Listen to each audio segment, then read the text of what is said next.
Well, thank you very much indeed for that quick-fire round. I must say you coped very well, both with the questions and with the timing, all of you. Now, we go back now to our more straightforward debate with our next question, which comes from John Voisey. John Voisey. Good morning. For 15 years, I ran my own small business, an IT consultancy. And it failed a couple of years ago, and it failed partly because the Labour government encouraged inward migration of foreign IT workers. They gave them fast-track visas. They claimed that there were skill shortages. Those skill shortages were later proved not to be true. But for my business, the damage was done. Now, we hear much about all of your party's desire to control immigration. But I believe all of you are pro-Europe. And therefore none of you see any problem with allowing free access to the 491 million workers of working age in those 27 EU countries. Now that makes me doubt statements about British jobs for British workers, for example, and I'd really like to know your views on those issues. And John Voisey, particularly concerned, I should say the 491 million workers who can come into this country without any restrictions, worried about the impact of that. Peter Hain.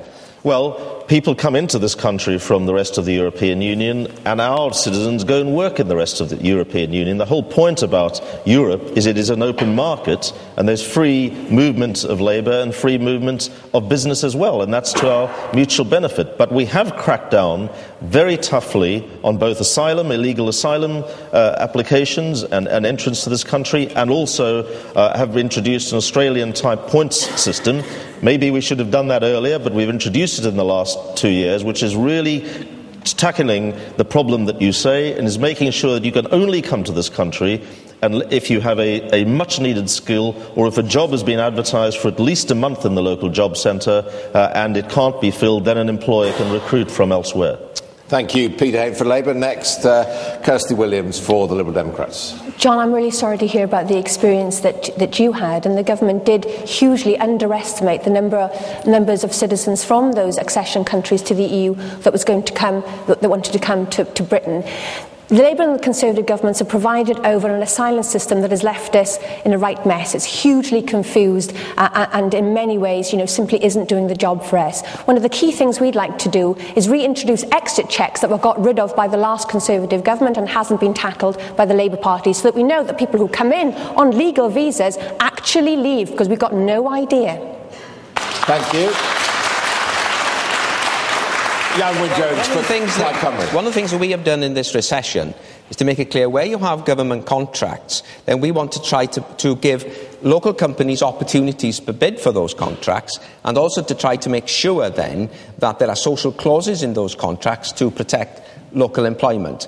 But that doesn't mean, of course, that you can prevent other people from bidding for those contracts as well. It has to be an open competition. But I think that we have to recognise also that there are significant benefits from Wales being members of the European Union. Between 1999 and 2006, we got £1.5 billion from the European Union to help our economy. There's another coming to us now, and I think that relationship is something that has benefited Wales. I can understand the concerns that people have, but I think we ought to put the other side of the coin and make sure that Wales, which currently benefits from the European Union, should continue to do so. Cheryl Gillen. John, I think that's really tough to lose a business in that way. And as far as the European Union is concerned, I think where Labour got it wrong was that they just got their numbers wrong for the new accession states. They estimated 13,000 were going to come into this country, and 250,000 came into this country. How wrong can a government be? I think that if we have other states that join the European Union, we must take those transitional arrangements like other countries did to enable us to control that. But can I also say immigration has been good for this country, and there are very positive things that have come from immigration. What has happened is Labour has just allowed it to burgeon, and we have had too many people coming in here, and that is why we've said that a Conservative government would put a cap on immigration, and I think that's absolutely right. Thank you very much. The cap sounds fine, Cheryl, but actually it would apply, as you know, to only 20% of all migrants coming into this country. It would apply to those with the skills and then the next tier. So you're not actually capping anything. I do agree with you that we underestimated, however, the number of European nationals coming into this country, and we got that wrong, as the Home Secretary has said. But what we are bringing in is not just the points-based system, which is already here, e-borders, Kirsty, which actually check you in and out, and an identity card system for foreign nationals. I do not believe how you can oppose an ID system for foreign nationals. You've had 13 years to do this, and you did get it badly wrong. Okay. And there are plenty of people that are in this country illegally. Some 40,000 was estimated, and I understand that the Liberal Democrats are going to give them all an amnesty as well. That is the policy. That's absolutely not the case. You know, the Tories say they've changed, and then they come out with things like this. What we would like to do is focus our deportation efforts on criminal elements within this country.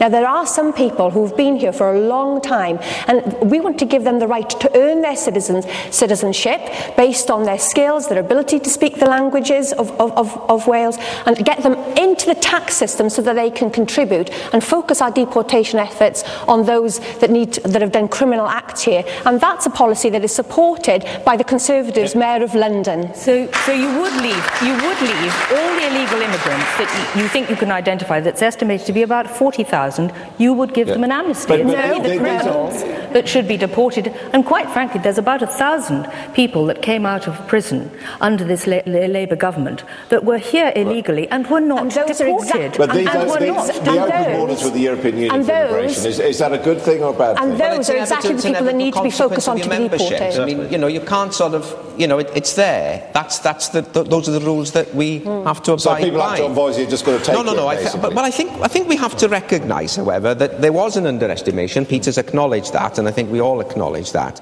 But part of the problem also is that people don't really know what the numbers are. You know, the Home Office have gotten the numbers wrong time after time after time. And they don't really trust the Home Office then that they've got the real figures. Okay, just going to pause for a moment, because speaking of the European Union, one of their guidelines is that we're meant to do time checks periodically. We should tell you that it is 11:30. You are watching Sky News. This is the Welsh Debate. Peter Hain. Well, almost all of the tough measures that we brought in to control immigration and control illegal asylum have been voted against by the Conservatives or the Liberal Democrats. This is not easy stuff. This is very, very difficult, but we've got to make sure that those coming into this country are legally able to do so, are doing so because they're filling a job and not doing so illegally. That is what we've done. But membership of the European Union is of enormous benefit to us. Okay. Over 60% of our trade. But I think we can agree on that. Membership of the European Union is important, but we must have firm borders. And under a Conservative government, we would have a border force that knew exactly who was coming in and out of this country. I believe Wales has benefited hugely by being in the European Union, but I'm also a Democrat as well, and I think we need to have a final say about whether we stay or leave the European by giving people a referendum. There we must leave this question. Thank you all very much indeed. Right then, good afternoon. John Boise, BNP candidate for the constituency of Lisbon in the coming election. I've just been into the Coal Exchange in Mount Stewart Square, where I've been putting questions to Peter Hain and Kirsty Williams on the problem of immigration. Once again, I noticed that nobody has bothered to explain that 491 million people from the EU can come here and nobody can stop them. Nobody wanted to talk about that. They all think it's a wonderful benefit to the country. The truth is, of course, that all our jobs are being stolen as a result, and the only way that you can stop it is to vote BNP in 18 days' time. Thank you very much.